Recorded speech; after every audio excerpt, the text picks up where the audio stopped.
Cibril ferişte Resulullah sallallahu aleyhi ve sellem ayetiye inniyirak gittik, Sidretul Munteha gittik. Hatta inteha bi ilal hicabil ekber inde Sidretul Munteha. Sidretul Munteha'dan beyrak gittik, hicab-ı ekber vardı, ulu hicab. Kâle Cibril, takaddem ya Muhammed sallallahu aleyhi ve sellem. Kultu ya Cibril, la bel ente takaddem. Bir yerik bardık, Cibril ferişte aytti. Ey Muhammed, inniminde melek ödün gittiydi. Men ayttim, ey donum Cibril, bu kadar men bilen yoldaş boldum.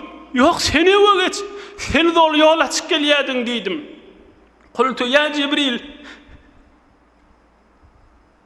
la bel ente takaddem, seni eve geçmelli ayttim.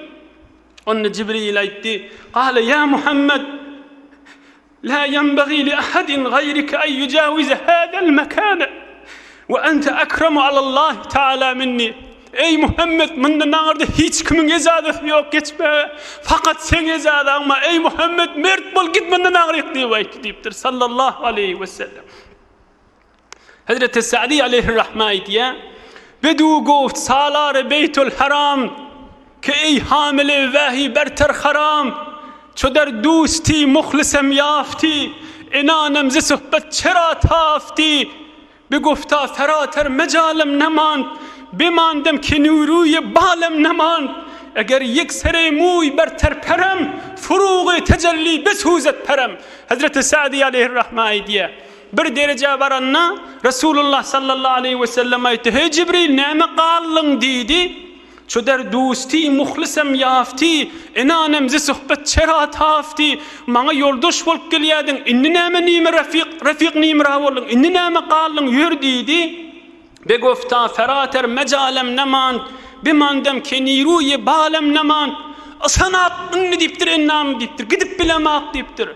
İyinden ne aydiptir Cibril ferişte eğer yeksere muy berter perem furuğu tecelli besuzet perem Manna nangrik bir ağacı qılyanzık kistim bitin men yan diptir. Edasın nur yakyamen diptir. Fakat ödüm hala o git diptir. Fataqaddamtu faraqani Cibril ve anqata'at anni al-aswat ve kalla lisani. Yıkıdım gittim diptir. Mahtumul işan aydiyandır hem bir saate qurb ede bardın oturdun fawqadan qoydu diş barmaq allar qurbatın görgüs Resul.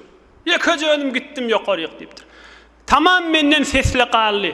Hiç zat men ses eştemak diptir. Ses yok diye naka men ses eşitmedim. Hiç zat diye. Evrak bardım dilim tutuldu diptir. Indi haybat meni bastı. Dilim tutuldu da keplemedim diptir. Cibril ferişte qıyırdı. Ya Muhammed innallaha ta'ala yusni aleyke. Yine bana gövüllük bolsun deyip arkamdan qıyır qalı. Ey Muhammed Huday seni qovvarayandır. Qayımdır. Aldırama Huday seni qovvarayandır deyip yeni Cibril ferişte iyidinden qıyır qalıptır. Resulullah sallallahu aleyhi ve sellem aytiye dilim tutulup näme diysem näme diýmesem diýtdim. Huday taala men gursagıma bir zat ilham etdi. Men keplap başladım diye. Men aydyp başladım. Ettehiyyatu lillah ve salavatu ve tayyibat. Hudawanda tamam dilim menen ibadetlim, tamam bedenim menen ibadetlim, tamam malım menen ibadetlim. Hudaya sen aydışına oraya başardığımdan ettim, sen radiyçılığından çürüyüm ettim deyiptir. Ettehiyyatu lillah, dilim menen ibadet edelim, sen hoşluğundan çürüyüm, sana ben delik edeyim deyip.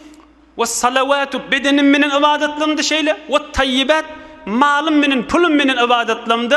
Hudaya sana dedim. Huday Teala aytti. Esselamu aleyke eyyühen nebiyyü ve rahmetullahi ve berekatuhu.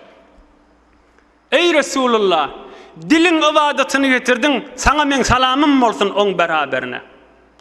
Bedenin menen ibadeti getirdin, ve rahmetullah, Hudayın rahmeti olsun sana. Malın menen ibadet getirdin, ve berekatuh, ona da bereketim olsun deyiptir. 3 zatın beraberine 3 zat verdim deyiptir.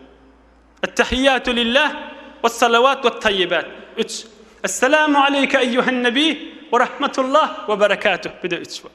Resulullah sallallahu aleyhi ve sellem aydiye Huday Teala yeni kursağına koydu. Ümmetim yardıma düştü deyiptir. Hudaya esselamu aleyna ve ala ibadillahis salihin. Hudaýam maňa desen salamyň bolsun.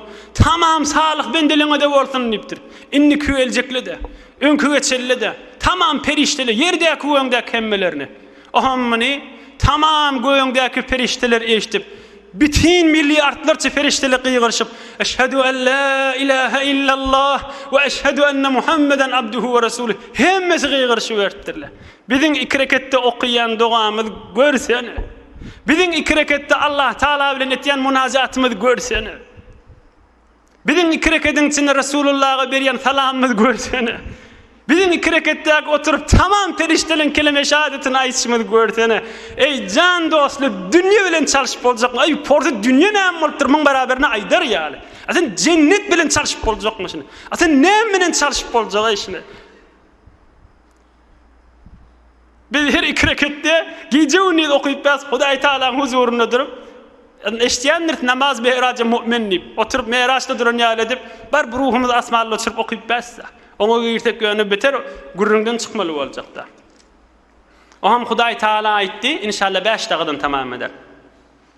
Oham Hudaý Taala aýtdy: "Âmener rasûlu bima unzile ileyhi min rabbihi vel mu'minun kullun amana billahi ve melaikatihi ve kutubihi ve rusulihi la nufarriqu beyne ahadin min rusulihi" diýip Hudaý Taala aýtdy.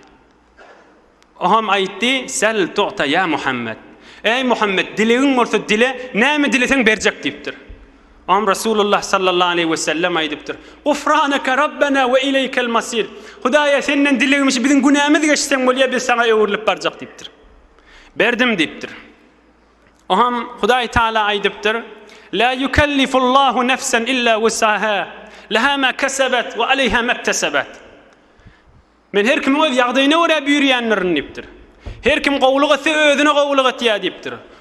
Her kim telekelik etse özüne telekelik etýär diýipdir Hudaý Taala. Men mülküme zerer berýär muqaddimesin diýipdir. Ey Rasulullah, dilesen bereýin diýipdir. Oham Rasulullah aýdypdyr: "Rabbana la tu'akhidna in nesina aw akhtana." Hudaýa ýalňyşsak, unutsak, bilmän etsek, näme diýip ýalňyşýan? Näme özüň bir ýaňa ýazyp goýmadyň? Näme bellesin etmediň diýip bizi tutma diýipdir. Hudaý Taala bolýa diýipdir. Seni we ummatyň men tutmaryn diýipdir. Ýalňyşsaňyz, qyssalsaňyz birden öldürerin diýip bir iş etdiýse. Ya unutsaňyz men Hudaý ummaty Muhammedin tutmaýyn diýipdir. Kabul etdim dogaňy diýipdir. Ey Muhammed, dile bereýin diýipdir. Oham Rasulullah sallallahu aleyhi ve sellem aýdypdyr: "Rabbana ve la tahmil aleyna isran kema hamaltahu alellezina min qablina." Hudaýa Hudaýwanda öňkü ummaty bir agyr ýükler oklaýanmyşdyň, şonu bize oklama diýipdir. Lekazalik, berdim diýipdir. Dile we ýene berjek diýipdir. Sel tu'ta, dilesen berjek diýipdir. Oham Rasulullah sallallahu aleyhi ve sellem aýdypdyr: "Rabbana ve la tuhammilna ma la taqata lana bih." Öňkü ummat ennamna bedenine diýen egin maşyna nejasat degse ýuwany bilen päk bolmaýar, kesip aýyrmaly. Öňkü ummat egin maşyna nejasat degse kesip aýyrmaly, ýuwanyň bilen päk bolmaýar. Şo jurek agyr ýükleri men ummatymdan aýyr Hudaýa diýipdir. Aýyrdım diýipdir. Küçükde sykyp aýyrdylar, päk boldy diýipdir. Tamam, agyr ýükleri aýyrdım sen ummatyňdan, ýeňiljek etip goýdum diýipdir. Dile diýipdir, berjek diýipdir. Aham Rasulullah sallallahu aleyhi ve sellem aýdypdyr: "Wa'fu anna, waghfir lana, warhamna, ente mevlana, fansurna alal qawmil kafirin." Hudaýa biziň günämizi geç. Hudaýa biziň magfiratyny sal. Hudaýa sen biziň eýämiz. Hudaýa bizi kafirlary daýaw bolyl, kafirler basyp durýar diýipdir. Berdim menne diýipdir. Rasulullah sallallahu aleyhi ve sellem ýanky amana rasullar hanne. Suriye Bakaraň ahyrky 2 aýaty ýanky. Ola ettehiyyatu bide amener Resul Suriye Bakaraň ahyrky 2 aýaty. Soňram aýat bolup ýaşyn şodur şu. Köpüňiz de bilýäňiz, şat hemmäňiz de bilýän bolýar. Rasulullah sallallahu aleyhi ve sellem aýdypdyr da, şol amener Resul we 2 aýa. Şonu Hudaý Taala arşyň düýbinden maňa sowgat etip berdi diýipdir. Her kim şonu her gije okuysa, şo gije bitin ibadet etip geçireniň togamyny Hudaý berjek diýipdir. Ondan sonra Hazreti Ömer Faruk ve Hazreti Ali Murtaza radıyallahu anhum lana mediye ikisinin de aydan kefi. Men öz nazarıma şolan aydan kefşi. Men öz nazarıma bir adam aklı var bolsa her gece şu 2 aýan okuýanlar diýipdir. Son şu 2 ayağını okuysan, giyeceğin şudur şun bilim uşap namaz okuyanın sogabını Hudaý Taala berjek diýipdir. Akly var bolsa şonu hirice okuýanlar diýipdir. Ey mümin musulman dogullar. Ey imanla yaşayan dostlar. Görün Rasulullah sallallahu aleyhi ve sellem kän horluk çekip, kän kıyınçılık çekdi. Hudaý Taala Rasulullah'a bir jaýda berdi. Bir halat berdi. Näme berdi jaýda? Owadan öý berdimi? Gaw yer berdimi? Ekrançılık berdimi? Gyl kumuş berdimi? Inni Allah Taala Rasulullah'a bir behtirin zat berjekden. Yok, bu zatlardan bir erzişli zat berdi. Yankızatlı biderek değil ha. Yönü bulardan bir erzişli zat kan. Bitir bir muhim zat berdi. O da ne heme? Allah Taala yakillik. Allah Taala yakillik. Tekarrubu ilallahi azze ve celle. Sen kan horluk çektin. Gel sana behterin jaýda bir apartman bereyim diýip Allah Taala onu diýmedi. Apartman 7 kat asmanın üstüne çıkardı. Hey 8 metre 15 metrenin gürrüňe del. Belli bolýan behterin zat, iň erzişli zat, iň bahaly zat Hudaý Taala yakillik bolmaly. Ey jawan dost, ýakşyca ýüregimize ýazyp goýaýlyň. Behterin zat Hudaýa yakillik. Behterin zat Allah'ın ışqı. Behterin zat Hudaý Taala'nın muhabbetidir. Görün Rasulullah'a Hudaý Taala jaýda tip berdi. Hala da tip berdi. Nämäni? Bendem horluk çektin, gel dergaha diýdi. Bütün insanlaryň üstüne çıkardı.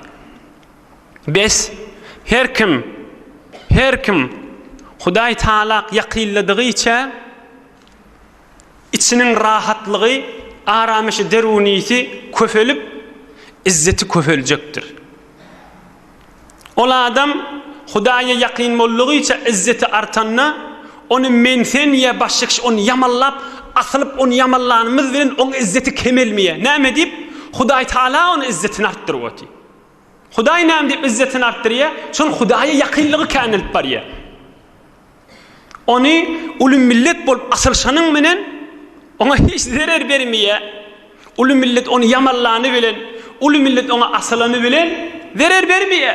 Onu zelil har edip bilmeýe. Yoksa Resulullah sallallahu aleyhi ve sellem inşallah işte gurrun gelecek. Meraçtan geleni bay asılyalı. Zelil bir adamdır. Hudaýyň ýanyna zelil bolsa, hor bolsa. Aziz, hormatly bir adamdır. Hudaýyň ýanyna aziz bolsa. Emma insan Hudaý Taala'dan daşallygy içe, günäge bulaşdygy içe zelil bolýandyr. Onu men sen öwüp, men sen onu ulultjak bolanymy bilen hiç ululup bilmez. Hudaýyň ýanyna aziz çyn azizdir. Hudaýyň ýanyna zelil çyn zelildir. Gaty ders almaly zatymyz. Görün Resulullah'a behterin halat, behterin jaýda Hudaý Taala nämäni berdi? Hemme kişiden ýokary derejä çykardy. Ondan sonra Resulullah sallallahu aleyhi ve sellem ey imanlı dostlar, güne akşam Hudaý Taala bilen kepleşip münajat edende näme diýen? Allahumme ehdini fîmen hedeyt. Ahir rağını aýtýar. Ve tewelleni fîmen tewelleyt. Fe innehu la ya'izzu men adeyt ve la yezillu men valeyt. Tebarekte Rabbena ve Tealeyt. Resulullah'dan güne akşam Hudaý Taala münajat etip aýtýanmışdyk. Sen men neşin aýdaýlyň, näme diýänmişdik? Hudaýa bir adamy dost tutunsaň, meni de dostun edeweri. Çün Hudaýa her kim sen dostun bolsa, ol adam hiç hor bolmaz, zelil bolmaz. Ve la ya'izzu men adeyte. Hudaýa her kim sen düşmanyň bolsa, ol adam hiç aziz bolmaz.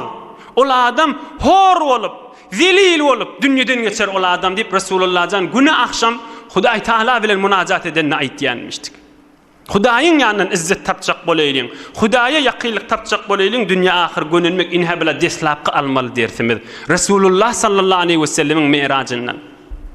İkincisi Resulullah sallallahu aleyhi ve sellemin derecesini kulağımız bilen eşittik, gözümüz bilen görün ýaly bolup, barıp asmandan asmana, asmandan asmana Peygamberlerin ruhu bilen kepleşip derecesi yokoryk bardy. İmanly dogallar, biz şoň ummatynda biz azanymyzda eşhedü enne Muhammed Resulullah diýipdiz. Şoň sinine ýabyşsak, Peygamberin sünnetine gaýym durmak bilen şu Resulullah'ın ýzyna bolýasa, näme gaýgymyz bolmaly biziň şu Resulullah'ın arkasynda ýabyşyp otursak. Dünya ahir on gaýgysy bolmaly ki, wagtyky öwünden ýörüp barýan Muhammedur Resulullah sallallahu aleyhi ve sellem bolandan soňra. Biz Resulullah sallallahu aleyhi ve sellemin sünnetlerinin ýzyna da gaýymjak ýapşaýlyň, ol derece ýirek gidende ýzyna düşer ýana. Hilafe peýamber kesi reh guzid ki hergez be menzil nahahat resid. Emma qıssan iyden alıp gideýliň. Ettehiyyatı urrundan sonra, Amener Resul urrundan sonra Hudaý Taala Resulullah'a aýdypdyr: "Ya Muhammed sallallahu aleyhi ve sellem." Ey Muhammed diýipdir.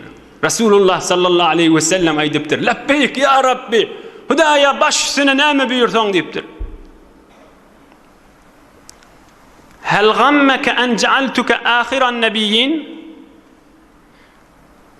Yüzmüňden kän peýgamber ýerdim. Şoň sen iň ahyrkysy etdim.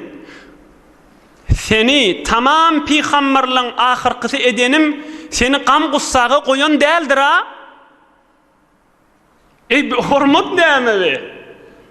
Hudaý Taala Resulullah göwüllük berip, onu edip aýtýan gurrunlary görüňde. Ayya seni peýgamberliň ahyrkysy edenim, seni gamy gussak goýan däldir ha? Qultu la ya Rabbi. Hudaýa ýok, gamy gussak goýanak. Aham ýyzynden aýdypdyr. Fehel gamme ummeteke en cealtuhum ahiral umam? Ey Muhammed sallallahu aleyhi ve sellem, ayya sen ummatyň gamy gussa düşen nädir ha? Hudaý Taala näme diýip bizi ahir zaman peýgamberiň ummaty edipdir. Ol ýyr geçen ummatlardan etmändir diýip ummatyň pikirini harap eden nädir ha şu urrun? Qultu la ya Rabbi, ýok Hudaýa, harap edenak diýdim. Onna Hudaý Taala aýtdy, gulak as gowjetdi. Ablig ummeteke minni es-selama ve akhbirhum anni cealtuhum ahiral umam li ufdihal umama indahum ve la ufdihahum indal umam kaza fi'd-durril mansur. Onna ey Muhammed diýipdir sallallahu aleyhi ve sellem. Ummatyňa men tarapdan salam aýt diýipdir. Beyik Allah Taala aýdypdyr. Ve ummatyňa da eşitdir. Men şu ummatyňy ahirin ummat etdim te önkü ummatlardan ders alarlayaly. Nuh peýgamberiň kawmy falan tüýsli bolupdyr. Salih peýgamberiň kawmy falan tüýsli bolupdyr. Hud peýgamberiň kawmy falan tüýsli bolupdyr. Musa peýgamberiň kawmy falan tüýsli bolupdyr. Isa peýgamberiň kawmy falan çolardan ders alaryaly. Ve la ufdihahum indal umam. Muhammed peýgamberiň ummaty falan tüýsli bolupdyr diýip de bulardan soňra şonu agzap biýabry bolmazlar ýalypdyr. Eger Muhammed sallallahu aleyhi ve sellemin biz önçek koyan bolsa, bizden soňran bir ummat gelse agdajak da beşjirek hormatly peýgamberiň ýyzyna düşýänlägi gadryny bilmediler, nämetmediler falan tüýsli bollar diýip inniki ummat gurrun etmesin. Bulardan soňra ummat koymadım, şoň hatyrına ahir zaman ummaty etdim diýipdir. Nedanem kodamin sokan guyemet ki vala terisi ançe men guyemet. Resulullah vardı, näme keplemeli biz, näme aýsak ondan ýokary bolýar. Ey imanly dogallar, şu hormat Hudaý Taala Resulullah sallallahu aleyhi ve selleme beripdir, on arkasından bize de beripdir. Gurrun açyk eşitdik. Şu ýagdaýy bilen yine özüni Resulullah sallallahu aleyhi ve sellemin ýaşaýyşyndan, sünnetlerinden, zindigi namasından agzalayan meclislerden, şu oturşuňyz ýaly. Ya Peygamberimizin getiren dinini agzalayan gurrunlerden özüni bir neçe gurrunle bilen güýmep alqalyan adam ne kadar ol qonnygmatdan gallygy bolar be. Nefim etme gerek. Resulullah sallallahu aleyhi ve sellem dua ediyenmiştik. Ay canımız, malımız, oğul kıyızımız, en atamız fedası olsun Resulullah canın. Ovadan kıyıska doğatını görsene. Allahümme inni es'eluke tevfika ehlil huda. Resulullah canın doğatışı. Hudaya hudavanda. Men senin dileyen şu kova adamlara nesip eden dadın bana nesip et diyenmiştik. Dilesek Huda yo bermerin men bercekka diyer mi? Bu ovadan doğanı var. Allahümme inni es'eluke tevfika ehlil huda. Hudaya ak yollaka adamlara berin nığmatını bana da nesip et diyenmiş. Bir hurmat Resulullah sallallahu aleyhi ve sellem'in hurmatını, bir ahir zaman ummatın hurmatını, yine özünü bir bahanele bilen, bir sebeple bilen, hının mının edik burrun güymepti, bir meclislerden kalmak, elbette olu kan bereketten kalmaktır. Ol Resulullah sallallahu aleyhi ve sellem'in özüne dille verip, ya ol Resulullah canın ak yolunu dille verip, yani olanını beyrekte, Resulullah bir hurmatçılık edip, ona ihanet olan nauzubillah ol nam olar ol Hudaý bilmeli. Hulasa Hudaý Taala ohammani şol Meraçda 7 kat asmanın üstüne aydıptır. Men seni ahir zaman ummeti ettim. Ta inke senin sonra bir ummet gelip sen ummetini biyavreylik bilen agzamar yallipdir. Oham Resulullah sallallahu aleyhi ve sellem aydiye وَفَرَضَ عَلَيَّ 50 صَلَاةً فِي كُلِّ يَوْمٍ وَلَيْلَةٍ. Oham şo iyice Hudaý Taala bana ve ummetime 50 vakt namaz gece unnit okuyorsun deyip farz etti deyiptir. 5 vakta 50 namaz. Onna boyun aldım, oham qaytdım deyiptir. فَنَزَلْتُ عَلَى İbrahim ala nebiyina ve aleyhissalatu vesselam فَلَمْ يَقُلْ لِي شَيْئًا. Yolla 7. asmanı İbrahim Halilullah vada. On dengehinden geçtim, ola zat diymedi deyiptir. Oham 6. oyuna geldim. İni etek geliyor ha, bir kulli yere kaşın geliyor Cibril ferişte bilin. 6. oyunda Musa peygambere vardım. Fekale, ma farada rabbuka ala ummetike. Ey Muhammed dur deyiptir. Sallallahu aleyhi ve sellem. Hudaý Taala ummetine näme farz etti deyip Musa peygamber aytti. Oham men aytdım 50 namaz buyurdu deyip. Aham Musa peygamber aytıptır. İrci ila rabbike fes'elhu tahfif. Öwürliydine deyiptir. Bar olukon dergaha gaşyn bar. Hudaý Taala'dan dile ummetine yeňiltsin deyiptir. Son men mandan yeňirrek adanrak zady Beni İsrail öz kavmime aydamda etmedile deyiptir. Sen ummetinde etmez deyiptir. Şuma hal fırsat deyiptir. Beyik derecede gezip beyik dergada gezip bar ummetime dile deyiptir. Ummetine yeňilligi dile Hudaý Taala'dan deyiptir. Bolya dedim Cibril ferişte bilen qayta gittim. Farajatu ila Rabbi faqultu ya Rabbi khaffif an ummeti. Oham yeni öwürlüp bardım aytdım ey Hudaýa men ummetime yeňil buyuran farzyňy kim diýip aytdım. Hudaý Taala da 5 namazı ayırdı. Bolya 45 namaz deyipdir. Öwürlüp geldim yeniden İbrahim Halilullah zat diýmedi. 6. oyunda Musa peygamber var. Ona geldim. Näettin ey Muhammed diýdi. Men aytdım 5'sini kimdi diýip. Yok öwrül. Ummetin başarmaz. Hudaý Taala'dan dile diýdi. Bolya yine gittim aytdım. Ya Rabbi haffif an ummeti. Hudaýa men ummetimden yeňilt diýip diledim. Bolya 40 yine 5'sini ayırdım. Yine geldim, yine Musa peygamber aytdı, yok, dile yeňilsin, ummetin başarmaz. Beni İsrail başarmadı. Sen ummetin bedeni zayıf, özleri eciz, başarmazla diýip aytdı. Yine öwürlüm 35. Yine öwürlüm, yine Musa peygamber iyi verdi 30. Yine öwürl, yine git 25. Yine öwürl, yine gel 20. Yine öwürl, yine git 20. 15, 10, 5, ahir 5 namaza gelipdir. Aham Hudaý Taala aydypdyr. Ya Muhammed sallallahu aleyhi ve sellem. İnnehunne 5 salavat li kulli yawmin ve leyle. 5 namaz boluşmaly gije unnidin içinde. Fa ataytu ala Musa ala nebiyina ve aleyhissalatu vesselam. Aham 5 namaz bilen yine Musa peygambere geldim. Aham aytdy. Bime umirte näettin diýdi. Onda 5 namaz diýdim. Onda Musa peygamber aytdy. Öwrül Hudaý Taala'dan dile yeňiltsin diýipdir. فَقُلْتُ لَقَدْ رَجَعْتُ إِلَى رَبِّي حَتَّى اسْتَحْيَيْتُ. Ey Musa utandım minni kâne vurulum deyiptir. Hudaý Taala beter yeňilipdi deyiptir. 50 yerde 5 yerde inni var ma utanýan deyiptir. Walakinni arda ve uslim men razi deyiptir. Men teslim deyiptir. Bollum menki deyiptir. Am Hudaý Taala فنوديت أي يا محمد صلى الله عليه وسلم إني قد أمضيت فرضيت وخففت عن عبادي. Men hükmümü yürüttüm, kestim deyiptir. 5 vakt namaz ettim deyiptir. 5 vaktını Hudaý Taala'nın azamatının beraberine yıkılmalı bolarlar deyiptir. Yıkılmak muhim bolansaň her rekatde 2 däne secdämiz vardır. Görün namazda bir dik durýar, bir rükû etýär. Emme secde 2'dir. Allah Taala'nın azamatının beraberine beter yıkılmak bolansaň 2 edek. 2 edek näme? Müň diýse göz üstüne, baş üstüne, kıyamata çeli baş üstüne. Näçe diýse beýik Allah'ın azamatının beraberine yıkılmalılar. Ohan Hudaý Taala aýdypdyr: "Ve ja'altul hasanata bi aşri amsaliha." Men sowabı 10 beraber etdim diýipdir. 5'e gaýym dursala 10 etseň 50 hesap bolýar diýipdir. Emma ey Rasulullah, günäni bir günä diýdim sen ummatyňa. Bir wagtda bir palan sowap etse 10 beraber, emma bir günäni men edasam diýip ýadyna düşse, oňa zat ýazdyrmaýan diýipdir günäden. Emma şo günäni edasa da artık maç değil, fakat şu günahın ödünü yazdırıyan deyiptir. Hadisun sahih bir de. Bolya, oham Musa peygamber aydiptir. Fakala Musa ala nebiyina ve aleyhissalatu vesselam fehbit bismillah. Allah yarın bismillah oğranı etek kaşın deyiptir Musa peygamber. Şondan Cibril ferişte bilen yana qaytıptır etek. 5 fark namaz bilen. İnşallah vakt bolsa ahirine görürün öder namaz var da. Fehbit bismillah. Hudaýyň ady bilen ugra Allah yarın dipdir. Aham etek kaşyn gaýdy berdir.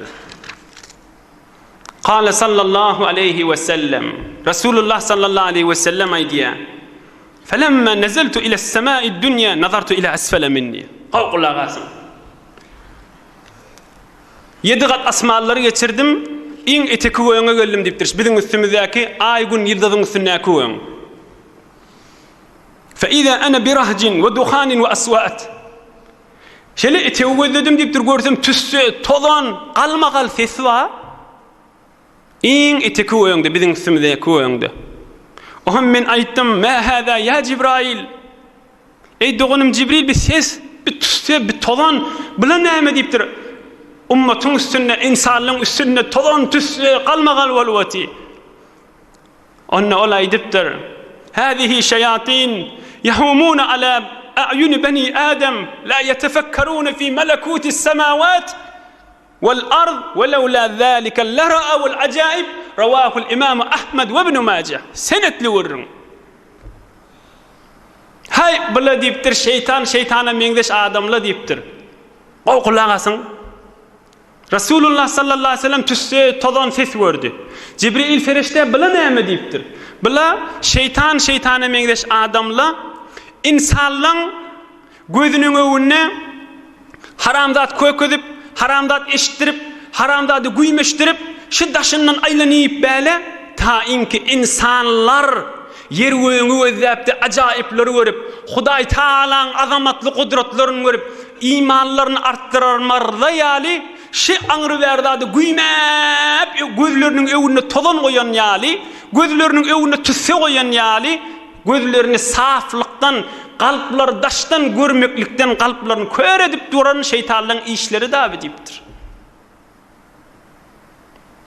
"Welawla zalika lara'ul ajaib." Eger şu şeytany meňdeş adamlaryň şu bernamalary bolmasa, insanlar göňü gözlerini, gözleri bilen we yürekleri bilen kudret zatlar görjekler diýipdir. Ene Rasulullah sallallahu aleyhi ve sellem menen Cibril ferişten arasynda görürüm. Bir qysgaçyk şu barada bir ders aýdyly. Gaty bir ulaqan ders. Bu görürümde halamyn eşitdik, hala eşitmesek hemmemiziň başymyzda bazar. İnsanyň 4 merhelesi var. Biri enesiniň gowresi. Hemmemiz enen gowresindedik bir wagt. Enen gowresinde çağa näme pikretýär? Çağa pikretýär hemme daçy enen gowresi muqadiýa. Daşary çyksa öler muqadiýa. Şu mahal gowredäki çağa, şu alem jahandan dağ, yer, göň, insanlardan habary barmy? Ýok. Hemme daçy enen gowresi muqadiýipdi. Özü hoş şo takda. Dünýä gelýär, görýär alem jahany özümiz görüşimiz ýanyk. Yer, göň, asman, ýyldyz, görsek bir tofar zatlar bar. Deslaqy enen gowresi, ikilenci fireti, ikilenci dünýä. Üçüncü bir merhele var. O da yeresi barzah. Kıyamet bilen dünyanın arası. Ol mundan da giyinrak yer. Ruh çıkya, ruh çıkanda acayipleri görecek. Çön her kim şu mahallasili merhum olupdur qarındaşımızdan beylekidin 7 kat asmanın üstüne çıkya ruhla. Sonra yine barmalı yerine var ya. Bir asmalları geçiriye, acayipleri görüye. Biz şu mahal görmeyenimiz bilen ruhumuz çıkanını görüye. Çön barzah dünyadan geçsemizde ta kıyamet açılı bir dünyadan giyinrak. Çenança şu dünya giyinrak de enemizin gövretine nisbetin. O ham kıyamet deyip bir gurrunma, ol barzaktan ne beter giyinrak yer. Ahirin merhele. Bütün insanlığın ahirin merhelesi. İnan gövresi dünya, o ham barzak. Barzak diyani kıyamet bilen dünyanın arası. Ondan beter giyinrak kıyamet günü. İnni şula evimizde ba ruhumuz çıkanını da görüyez. Yönü ruh çıkandan sonra görüngde ah oh ey bidatlı diyenimizin peydası yok. Ne deyip vakt geçiyor. Fırsat tamam oluyor. İmmen şu acayipleri şu mahal görsen ve bir mahal nahilli öğrenin men. Bir mahal Kur'an-ı Kerim'den görüp bilyen. Bir mahal Resulullah'ın sözünden görüp bilyen. Hazreti Mevlana Hanefi mezhepte bir alim adam ol name diye. Saye-i yazdan بود bende-i Khuda. Murde-i in alem o zinde-i Khuda. Damen-i o gir zud ter biguman ta rehi az afet-i ahir zaman. Bir Khudayın dostum tap, bir evliyaullah tap, bir Khudaya aşık adam tap, giyeceğin Khudayın ışkını götüren adam tap, fiinden yavaş göverme, ahir zamanın afetinden dinarsın deyiptir. Ta inki yank şeytanı mengdeş adamlan tüssesi, tozani anrı verdadı va, şonu gözün önünden ayırsın, kalbin önünden ayırsın, kalbin saf olsun, acayipler görürsün şonda, ondan mer görüp bilmersin. Pikre galip, günün güymep, güymenme deyiptir. Bahımrak yavaş Huday Ta'alan bir aşık adamlan birine yavaş, ta inki ol gözünde ve kalbin önündeki tozallar sübürsün, tüsseler sübürsün, ayna yancık atıp koysun gözünü ve kalbini. Onna acayip görürsün. Hulasa bir gurrun öğreleyin. Şol acayibi hemmek şkuriye kafir musulman haçan ruh çıkandan sonra. Hoşa bahal ol adami ki ruhu çıkmaka Kur'an-ı Kerim'in acayiplerini görüp ananıp Hudayın aşkı bilen canı çıkıp gitse gününün ol adam ve vavayla ol adami ki ruhu çıkıp gitmeli Hudayından gafil olup ve Hudayın kelamından gafil olup ebedi kösence ve öküncün içine girmeli vavayla ol adamdan çıkır. İnhe Resulullah sallallahu aleyhi ve sellem öz mübarek gözü bilen görenlerdi. Oham Peygamberimiz sallallahu aleyhi ve sellem aydiye gellim beni Mescid-i Haram'da düşürdüler diye. Bismillah. Meraç gecesinin gurrunlar tamam olup gellim beni Mescid-i Haram'da düşürdüler. Kabe'nin yanına.